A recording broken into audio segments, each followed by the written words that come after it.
यह किसी उपन्यास की पंक्तियां नहीं हैं। यह 1969 जुलाई में सैन फ्रांसिस्को एग्जामिनर अखबार को मिली पंक्तियां हैं। इसे भेजने वाला और कोई नहीं बल्कि 1969 के दौर में अमेरिका में दहशत फैलाने वाला कुख्यात ज़ोडियाक किलर था।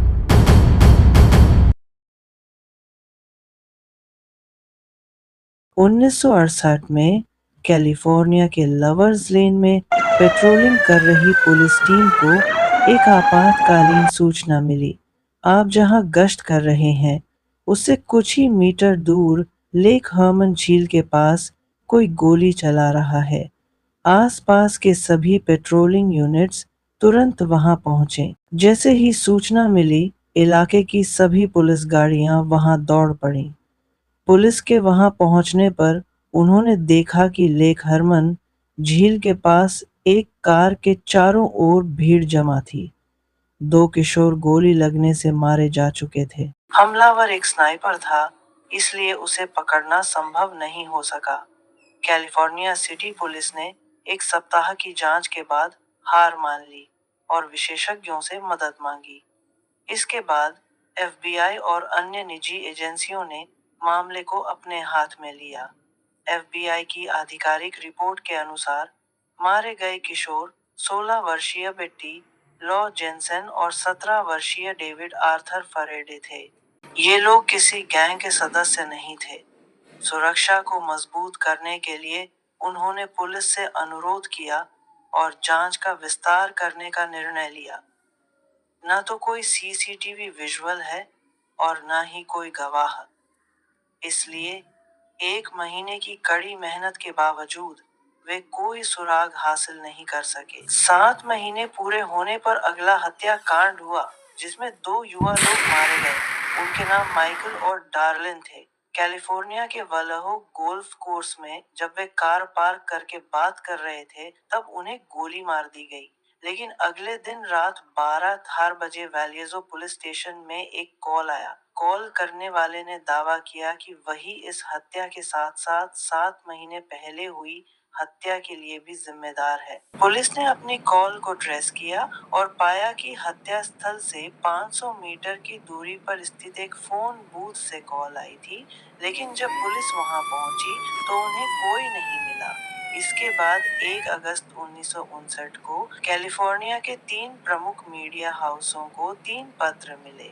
ये तीनों पत्र कुछ हद तक समान थे। इनमें लिखा था कि 7 महीने पहले हुई हत्या और अब हुई हत्याओं के लिए वही व्यक्ति जिम्मेदार है। हर पत्र में 408 प्रतीकों वाला एक क्रिप्टोग्राम शामिल था। साथ ही पत्र में एक धमकी भी थी। उसमें लिखा था कि उसके कोट को इन अखबारों के पहले पन्ने पर प्रकाशित किया जाना चाहिए, अन्यथा यदि ऐसा नहीं किया गया तो एक हत्या की श्रृंखला देखनी पड़ेगी।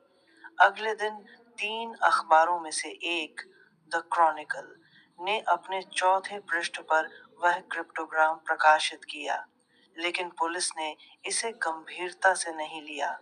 उनका मानना था कि यह किसी ने केवल प्रचार पाने के लिए किया है। पत्र से कोई स्पष्ट सुराग नहीं मिला, लेकिन 6 दिन बाद एक अन्य मीडिया हाउस को एक और पत्र मिला।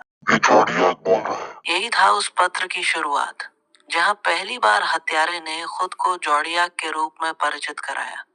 उसी पत्र से जोडियाक नाम की उत्पत्ति हुई। उस पत्र की जानकारी चौंकाने वाली थी, क्योंकि उसमें हत्या से जुड़ी कुछ ऐसी जानकारियां थीं जो सिर्फ पुलिस को पता थीं, आम जनता को नहीं। हालांकि उस पत्र में कुछ ऐसे सुराग भी थे जिन्हें पुलिस पकड़ने में नाकाम रही।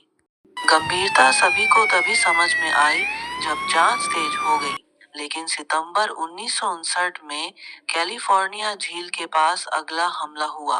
रायन और सिसिली वहां आराम कर रहे थे, तभी एक व्यक्ति उनके पास आया। उसने उनसे कहा कि वह झील से भागा हुआ अपराधी है और उसे पैसे की जरूरत है। उन्हें प्रतिक्रिया देने का मौका दिए बिना जोडियक ने अपने हाथ में पकड़े चाकू से उन पर हमला कर दिया और उनकी हत्या कर दी। फिर उसका निशान और घटना का समय कार में दर्ज करके चले गए। सौभाग्य से अब तक ग्रामीणों ने मिलकर उसे अस्पताल पहुंचाया, लेकिन सिसिली की जान नहीं बच सकी। हालांकि कई दिनों की कठिनाइयों के बावजूद डॉक्टरों ने रायन की जान बचाने में सफलता पाई।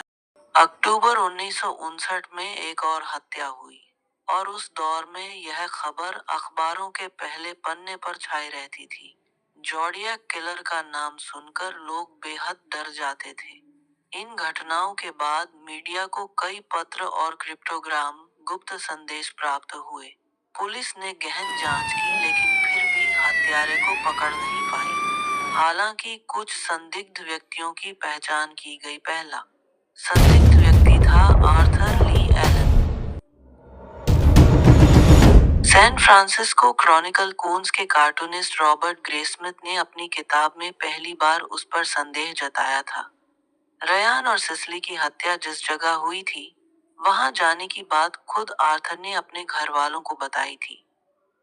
बाद में जब वह घर लौटा तो उसके शरीर पर खून लगा हुआ था और उसके हाथ में एक चाकू था। यह बात कुछ लोगों ने बताई। इसके अलावा एलन के एक दोस्त ने भी दावा किया कि वह जोडियाक किलर हो सकता है। फिर उसके दोस्त ने बताया कि वह लोगों के चेहरे पर टॉर्च मारकर हमला भी करता है। इसके अलावा पुलिस द्वारा की गई जांच में उसके निवास स्थान से मरे हुए जानवरों के अवशेष, खून के धब्बे और जलने के निशान भी पाए गए। नौसेना में कार्यरत इस व्यक्ति को बच्चों के यौन शोषण के आरोपों के चलते नौकरी से निकाल दिया गया था। बाद में उसे जेल भी भेजा गया। हालांकि उस पत्र की स्टाम्प से प्राप्त तूख के डीएनए और एलन के डीएनए का मेल न होने के कारण उसे निर्दोष घोषित कर दिया गया। दूसरे व्यक्ति Earl Van Best Junior. Van Best के अपने बेटे ने संदेह उठाया था। उनके बेटे गैरी स्टीवर्ट ने उनके बारे में the most dangerous animal of all नामक पुस्तक लिखी थी। जोडियाक किलर द्वारा छोड़े गए कोड साइफर्स की संख्या और उनके नाम के अक्षरों की संख्या समान थी। हालांकि बाद में तैयार किए गए स्केच और उनके चेहरे का मिलान नहीं हुआ। तीसरा व्यक्ति लॉरेंस केन जोडियाक के पीड़ितों के रहने के स्थानों के पास ही रहता था। डार्लिन नाम की लड़की की हत्या से पहले लॉरेंस उसका पीछा करता था और उसे परेशान करता था, ऐसा डार्लिन की बहन का कहना है। स्टाइन नामक व्यक्ति की हत्या के बाद लोगों ने इसी तरह के एक व्यक्ति को उस स्थान पर देखा था। एक पुलिस अधिकारी ने भी इसकी पुष्टि की थी, लेकिन ये सब केवल संदेह मात्र है। यह साबित करने के लिए कोई ठोस सबूत नहीं है कि इनमें से कोई भी व्यक्ति हत्यारा था। गवाहों के बयानों का समर्थन करने वाला कोई ठोस प्रमाण नहीं मिला है। आज भी इस मामले की जांच जारी है।